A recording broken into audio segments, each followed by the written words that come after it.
So this past week, Leonidas Arcona called out Larry Wheels to do a 150 kg bicep cheat curl. He himself did that with almost no trouble and then went on to say that he's the third person in the arm wrestling community behind Levan and Denis Siprenkov to cheat curl 150 kilos. Now, as far as I know, Larry has not responded to that challenge yet. But that is also not the main part of this video. What we are more interested in is that when are these three arm wrestlers going to compete more frequently in super match format. Leonidas has competed in a few super matches in the Pin 'em all arm wrestling event. He also competed left and right handed in a practice super match against Larry Wheels himself just a couple of years ago. So we can say that he has some experience in arm wrestling, some real competition experience. Maybe not in the tournaments, but definitely in the super match format. Larry Wheels, on the other hand, has competed 3 times at King of the Table, and he has competed in many tournaments and many other events. So overall experience is way more than the other 2 athletes that we are talking about today.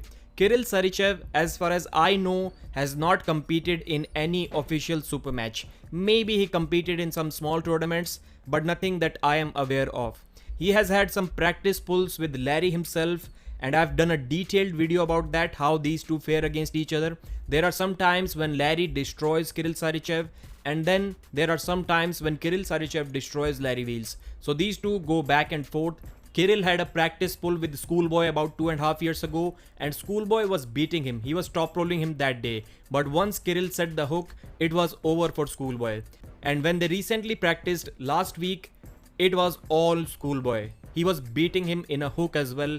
And I can understand that Schoolboy is young, he's gaining very fast. But Kirill Sarychev is also young in terms of arm wrestling experience. So he could have also gained a lot if he focused on arm wrestling.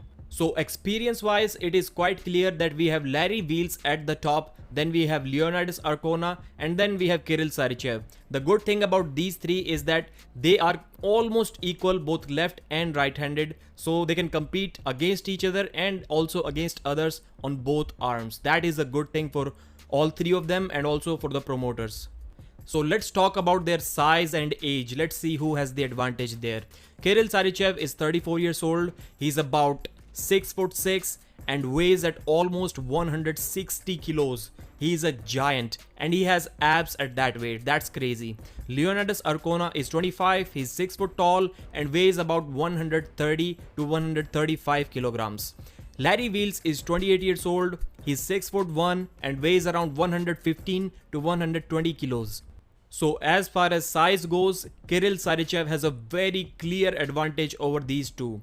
Larry and Leonidas, it can be debatable who has better genetics, who is the bigger guy, but they are almost the same. Leo has bigger biceps and bigger forearms, and he's overall heavier. But Larry Wheels also has some explosiveness.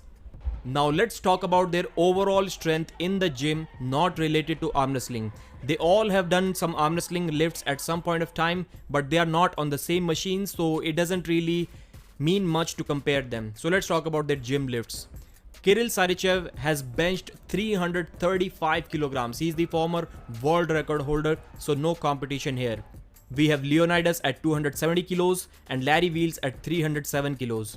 Squat, Kirill 412 and Leonidas about 400. Larry Wheels 432. Larry is leading here, but legs do not mean much in arm wrestling. If we talk about deadlifting, it still involves a lot of upper body. So in deadlift, Kirill has lifted 410 kilos, Leonidas 370 and Larry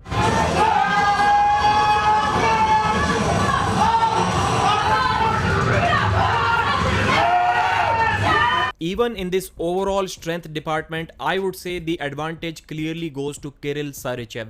But in the experience department, as we already discussed, he is on the last number.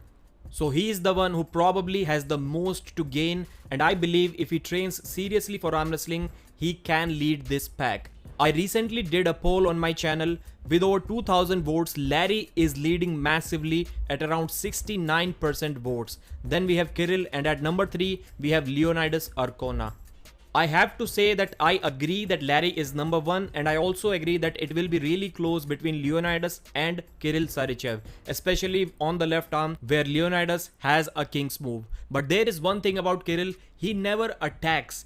I've never seen him aggressive on the table. His only aim is to hold people somehow near the pad or anywhere he can, tire them out and then pin them. But that doesn't really work when the opponent on the other side of the table has equal amount of strength or near equal and has more experience. You're the one getting gassed out in that situation. So if he starts attacking, if he starts preparing with competition mentality, once again, I think he can be the superior guy out of these three. So what's the deal with these three? Why aren't they competing enough? We have seen some offers being thrown around, like Paul Italia offered about $5,000 for Leonidas to pull RVJ. Engin has said many times that he wants to invite Larry Wheels, but he has never went there. So what's the deal? There can be four possible reasons for their lack of competition. I know Larry is competing like almost every other weekend, but we're talking about super matches here. First of all, they may be expensive. The promoters cannot afford them. Second, they don't like competing, which I don't think is the case. Larry clearly likes competing, but maybe the other two, they just like to promote arm wrestling on social media. I don't know what the case is, but they also seem to be liking arm wrestling at least a little bit. They don't have enough time. I think that is true for all three of them. And the promoters are not interested. That point is not valid because I already discussed that promoters have been inviting these athletes. So I think we just need to find the right time, the right offer, and we need to be lucky enough so we can get these three athletes on the table as soon as possible, preferably against each other in the beginning so that we can know who stands where, and then against some other major opponents as well.